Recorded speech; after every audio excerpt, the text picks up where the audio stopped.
Ransom Church. I want to take the opportunity to welcome you again and thank you so much for being here, and to wish all the fathers at the Ransom Church a very happy Father's Day. We're so thankful for each and every one of you. And before we go any further, let me say, if you're disappointed to not see Phil Tagg up here, I get it. I get it. I'm right there with you. We're very excited. Phil Tagg is going to wrap up our series next week, so be sure to come back for that. We're excited to have him wrap up this series. And for maybe at Downtown and West Campus, you don't really know who I am. My name is Paul, and I get to serve as the South Campus pastor, and I'm excited to be here today. And again, if you don't know me very much, you might be thinking, wait a second, he's a campus pastor. He seems way too handsome to be a campus pastor.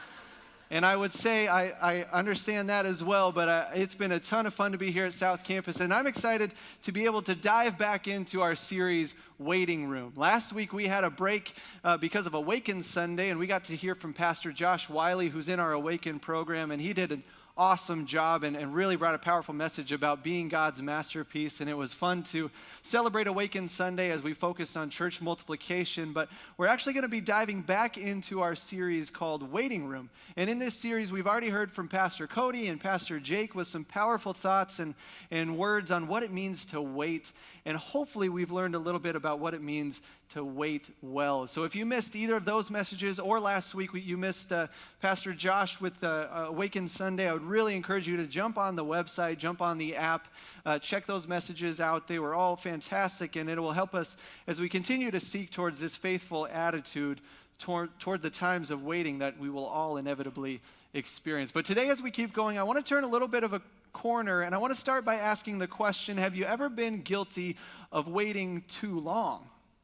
As we've been talking about waiting and wrestling with this idea of waiting room, it's got me thinking of times in my life where I've definitely been guilty of waiting too long. I'm one of those people, just kind of my personality, that I'm more worried about jumping the gun too quickly and messing up that way. And so it's not uncommon for me to end up waiting too long. I grew up in Wyoming, and so I've done my fair share of hunting and fishing, and I have way more hunting and fishing stories about waiting too long versus the actual successful stories. Same thing with sports. I played sports growing up, and I have lots of stories of passing up a good opportunity, hoping for a better one to come along, and ended up waiting too long. But one specific example, a little bit different, but several years ago, I was gifted some stock. I was given some stock in the GE, the General Electric Company, and if you follow these things, it hasn't necessarily been the best stretch of time for GE. In fact, right after I got the stock price started to drop. And I knew that I should consider selling it. I was paying attention, but I decided to wait and hope that it would, bounce right back. And so I kept waiting, and I still watched, and it kept falling a little bit more. And still, I decided to wait because I didn't want to be one of those naive millennials, that overreacts to normal market up and downs, stuff like that. So I decided to wait, and I kept watching it, and it kept going down. And finally, I decided, nope, it's time. I've got to cut my losses. I need to sell the thing. And so let's see a little chart of how this looked. This is the stock price of GE over the last couple of years. The arrow on the left is when I received the stock, and the arrow on the right is when I sold the stock. That could not be any worse. That is called taking a bath. If you're not familiar with market stuff, that's not what you want to do. So clearly, I just waited too long, or maybe not long enough, depending on how you look at the chart. But as benign as those examples are, I actually have some serious ones too. Because I have plenty of times in my life that I've waited too long, and I almost risked missing out on some big things. Case in point, my beautiful wife, Allie, you're going to see a picture of Allie. I almost missed out on connecting with Allie because I waited too long to get a haircut. And I waited too long to shave my mustache off. And I waited too long to trim my beard. Yeah, it's pretty rough. I don't know what the laughs are about because this is serious stuff. Because she claims she loves me for who I am, but she also didn't agree to date me until all those things were taken care of. So I think it proves my point that sometimes waiting too long can be a bit of a risky thing. But as scary as those pictures are, the real scary thing is that you and I have no idea what amazing things we've missed out on because we waited too long to grab hold of them. The sad truth in our lives is that we have all missed out on great opportunities because we waited. And we waited too long. Some of those we're aware of, some of them we don't even know, but I think that's the case all over our lives with jobs, with relationships, and business opportunities and education. But let's be honest, as we're sitting here in church today, I think this is something that happens constantly within our faith. In the midst of this series and talking about waiting on God and waiting on these tough life circumstances that happen, there are plenty of times when we are guilty of waiting too long. And in those areas of our life, in those areas of our faith, I actually think that God is looking at us saying, what are you waiting for? And so to dive into that concept a little bit more today, we're going to be spending some time in Luke chapter 15. Luke 15. So if you have your Bible, love for you to turn to Luke 15. That might sound vaguely familiar or ring a bell for some of you. That's because Luke 15 contains some famous parables, the most famous of which would be the parable of the prodigal son. And that's what we're going to be looking at today. So if you don't have a Bible, go ahead and raise your hand. The ushers are going to be coming around. They'd love to give you one. If you don't own a Bible, please keep this one. We want you to have God's word in your life. But we're going to be looking at Luke chapter 15. On the Warehouse Bibles, it's page 628. But we're going to be at Luke 15, starting in verse 11, looking at the story of the prodigal son. And this is one of the most well-known passages in the entire Bible. You honestly don't have to be much of a Bible person to know the story, or at least heard the idea of the prodigal son. And there's definitely good reason for that too, because this story that Jesus tells us is one of the most powerful stories that we can see in all of Scripture. And I almost hate to do this out of fear of not doing it full justice, but I want to give a brief recap of the parable to set up the part that I want to focus on today. So in verses 11 through 23 of Luke chapter 15, Jesus tells us this story about a man with two sons. He has two sons, and the younger son comes up to him and says, "Dad, I want all your money, and since you haven't died yet, this is going to be a big inconvenience, but you need to sell all your stuff so I can get my inheritance." And as awful as that request is, the father inexplicably fulfills the request and gives the younger son all the money that he would have inherited upon the father's death. And the son leaves home and he goes off and he's a big knucklehead and he squanders the money. He wastes every cent of it. But now the money is gone. The son is far from home. He's broke, starving, and quickly running out of options. And eventually this son hits rock bottom when a light bulb goes off and he realizes, you know what? There are servants in my father's house that have it better than I do. And since it looks like I'm probably going to die anyway, I might as well try and go back home. So the son returns home and he's ready to grovel and beg for a position as a lowly slave in his father's house. But as he steps over that horizon, the father's looking for him and he sees him and he runs out to meet him and he gives him a big hug and a kiss. And the son starts into this speech he has prepared, but the father cuts him off and he grabs a robe and puts it on him. He grabs a ring, puts it on his finger, and he puts the plans in place for a celebration of his son's return. And we see in Luke 15, verse 24, one of the best phrases in the entire Bible, "So the party began." Those of you looking for a good Bible verse for a tattoo, you might want to write this one down. So the party began. It's a great verse. So the son returns. The father loves him. A party begins, and cut to black, the end, roll credits, right? Well, no, not quite. Some of you may know what comes next, but that's where we're going to pick up the story and spend some time today. Verse 25. Meanwhile, the older son was in the fields working. When he returned home, he heard music and dancing in the house, and he asked one of the servants what was going on. So this is the part of the story, of the prodigal son's story, that gets a little bit uncomfortable for some of us. If you're familiar with it, this is the part of the story that starts to get a little bit uncomfortable, which is really interesting because in Jesus' time, when Jesus was originally telling this parable, it was the story of the younger son that we just recapped that would have been far more uncomfortable to them. Because these people listening to Jesus tell this story were saturated in such a works-based religious culture that the idea of unearned and undeserved and just irrational grace and mercy that we see the father give to the son in the younger prodigal son's story, it would have been completely radical.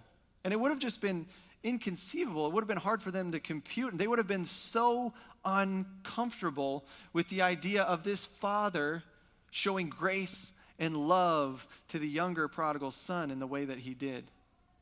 But for many of us, and I'm certainly going to include myself in this category, we've gotten so used to that story of the younger prodigal son, and maybe we've even gotten a little numb to the concept of grace, that first part of the story with the younger son, that's what's familiar to us.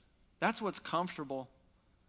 But when we start to look at the older brother, it gets a little bit uncomfortable.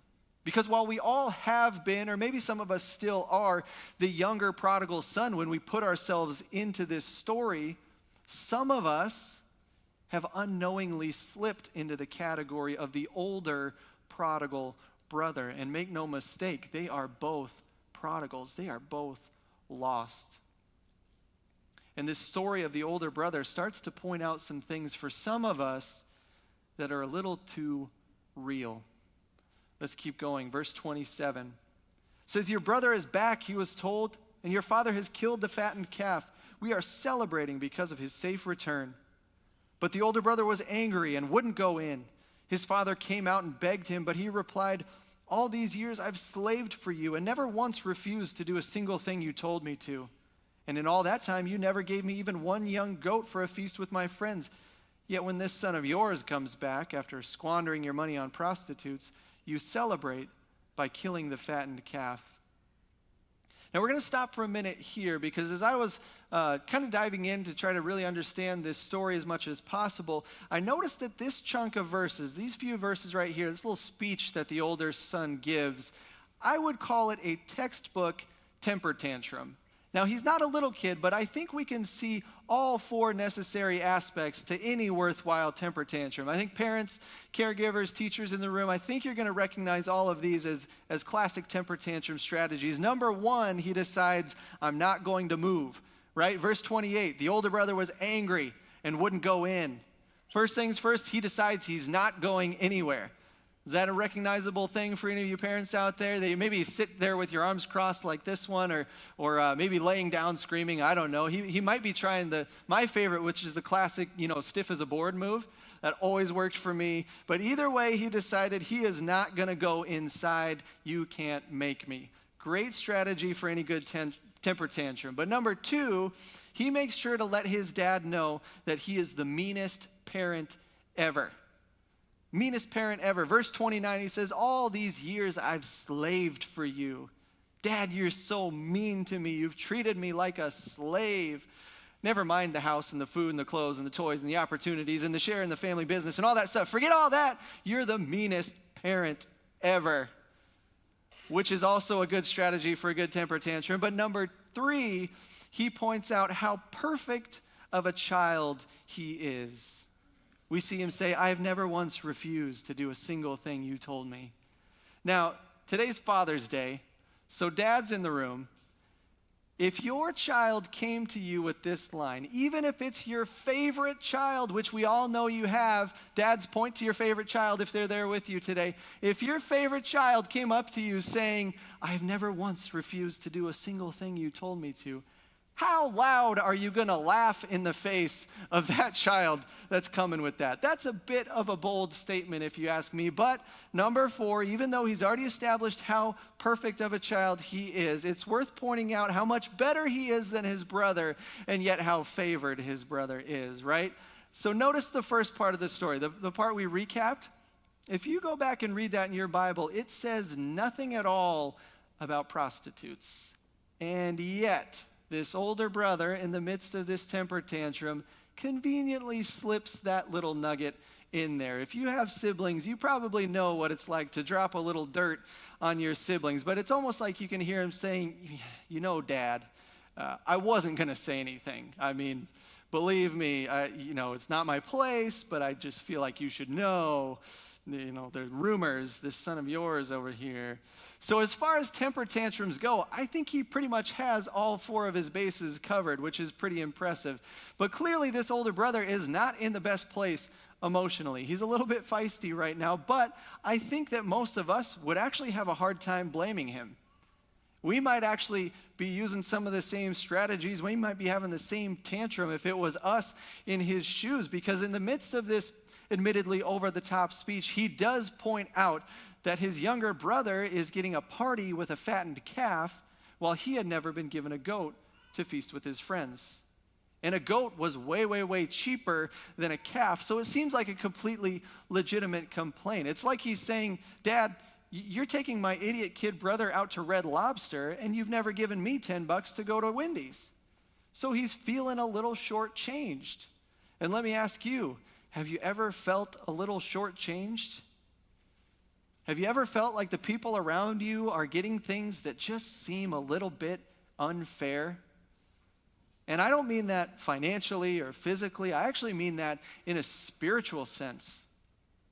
Right? You come to church or you read a book and you hear all these stories, you see these testimony videos, and you hear about these people's lives that are just radically changed and completely transformed by Jesus, and you think to yourself, man, that's great for them, but I've just been waiting for God to give me some peace in this situation, and it's like he's not sending me anything.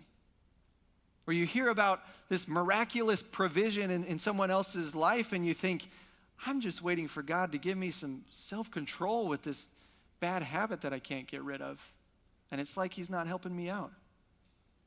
Or you think I've been waiting and waiting for joy in my life for it seems like years, and it's like God just keeps making me wait. It is so easy to look around at what other people are getting and find it hard to understand why we have to wait. It's so easy to compare what other people are getting and wonder why we have to wait. But I actually want to convey that there are times, there are places in our life where we should not be waiting. Look with me at verse 31. His father said to him, "Look, dear son, you've always stayed by me, and everything I have is yours." There are times in our life when we are simply forced to wait. A couple weeks ago, Pastor Jake taught us about the reality of waiting and some of the beauty of waiting, but truly some of the pain of waiting. And those difficult seasons of waiting on God are absolutely inevitable. We will experience those, but there are also times where we need to go out and grab the goat for ourselves. The older son gives this grand speech in this temper tantrum, and he tells his dad that he was never given a goat to go feast with his friends. And his dad probably gives him a bit of a puzzled look as he says, "Son, the goats are already yours. They've always been yours. In fact, the fattened calf that we're using for this party, that was yours too. Everything that I have is yours. You could have gone out any time and grabbed one of the goats for yourself. You're my son. You've been with me all this time. You're entitled to everything that I have." Listen, if you have placed your faith in Jesus, you are a child of God. And so many of us can easily put ourselves into the story as the younger prodigal son, and rightfully so. That's where we've all been. But the fact of the matter is that once the Father has run out to meet us in our sin and in our brokenness, in our rebellion, once God has thrown his arms around us and embraced us and kissed us, once he's placed that robe on us and given us a ring, once the party of our salvation is over, we don't stop being a child of God. Galatians 4:7 tells us, "Now you are no longer a slave, but God's own child. And since you are his child, God has made you his heir." You don't stop being an heir once the party of salvation dies down. You don't stop being an heir. If you have made that choice to follow Jesus, you are a child of God, and you are an heir to everything that he's promised you. Which might lead you to ask, well, I don't even know what he's promised you. Well, Galatians again tells us that as children of God, we've been given the Spirit of God within us, and that the fruit of that Spirit is love, joy, peace, patience, kindness, goodness, gentleness, faithfulness, self-control. Do you want those things? Go out and grab them. They're already yours. What are you waiting for? In the Christian life, there are far too many things that we miss out on because we're stuck waiting and waiting for them to be handed to us. What are you waiting for? I think so many of us fool ourselves into thinking that because there are some things that we do have to wait for, that it means everything must be waited for. Or maybe we trick ourselves into using the God's timing card and we justify our waiting while we neglect our responsibility to chase after the things that God has called us to. Or maybe we start to believe that spiritual fruit can only be the result of physical blessing. And so we wait and wait for something to provide the hope and the peace and the joy that God wants to give us freely.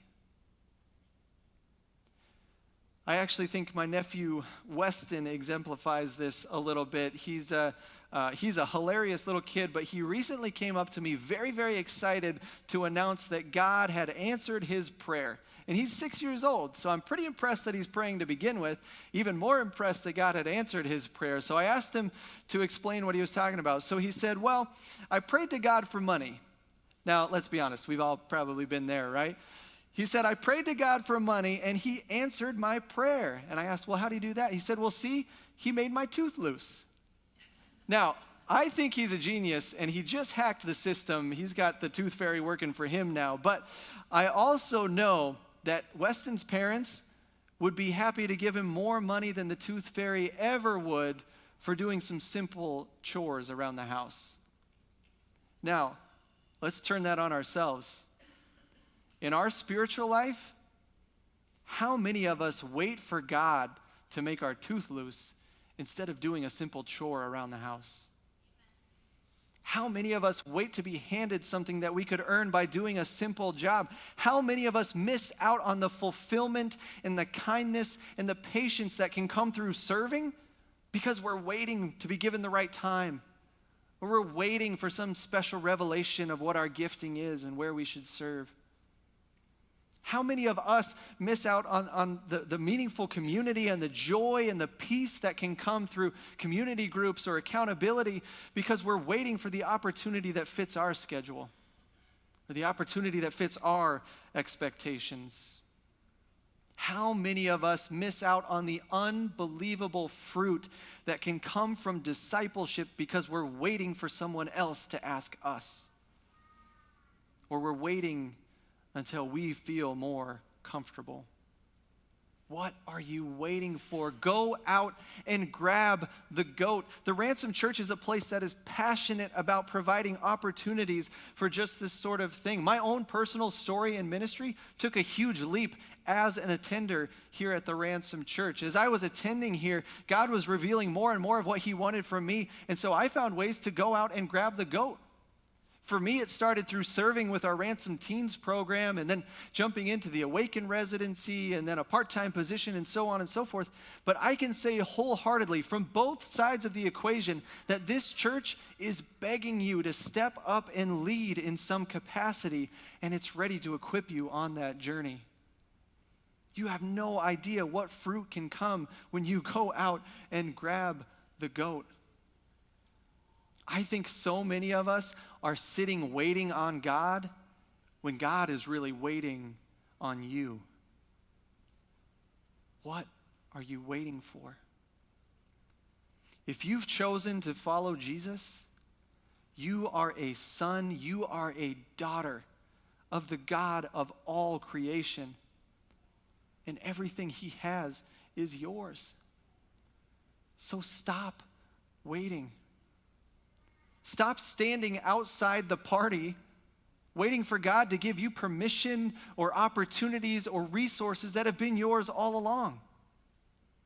Way too many of us miss out on so many of the things that God has offered us because we've been stuck waiting and waiting to be given something that is already ours. It's heartbreaking. But when it comes to the story of the older prodigal brother, the thing that is the most heartbreaking for me personally is that he was so worried about who the guest of honor was that he forgot it was his job to throw the party. In this society, in this culture, as the oldest son in the household, it was his job, his responsibility to throw any party that was held within that household. He was supposed to take charge of sending out the invites and arranging the food and making sure the fattened calf was prepared. He was supposed to set the atmosphere and to give a speech and to make sure everyone felt welcomed and was having a good time. This brother was so worried about who the party was for that he missed out on the chance to make it the best party anyone had ever seen.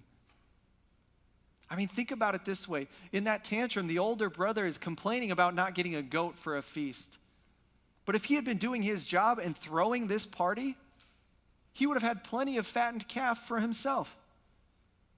He was so worried about not getting the chance to celebrate with his friends. But if he was doing his job and throwing this party, he could have invited all of his friends and more.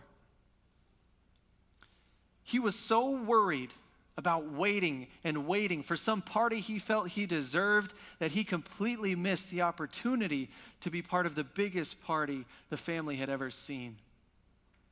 And not only that, but he missed the chance to throw the party and make it the best party he possibly could.